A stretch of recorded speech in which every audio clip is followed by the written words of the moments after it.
Well, here's my review of a great little comic book called Mooncop. It's just a one-shot story. It's very short. You could sit down and read it in one sitting. And, the art's kind of simple, deceptively so, but it is. There's not a ton of words. I love the retro look of this whole thing, by the way. Kind of just looks like a collected comic strip. You don't know what you're in for, but it turns out to be fantastic.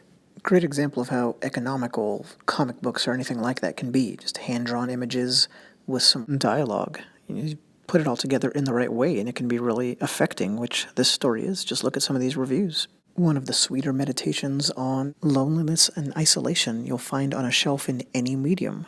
For instance, the plot is that the moon colony is kind of dying away. There's no catastrophe, it's just wasting away, everyone's moving. It's very reminiscent of a kind of a desolate small town. And if you look at the rest of my channel, you'll see I definitely have an affection for that kind of place, and it just captures that feel really well, even though it's set on the moon. And the art is really good, but it's not meant to wow you, like the people are, almost stick figures. I would call it simple but very effective.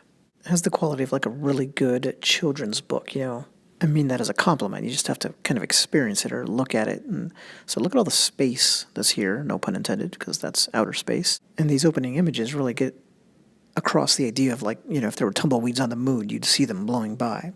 And there's our protagonist. He's the moon's last cop, and we just follow him around for a bit. That's really what happens in terms of the surface narrative. Also like the consistent color scheme. If you think about it, everything's blue, gray, and white. And that's a neatly weird palette.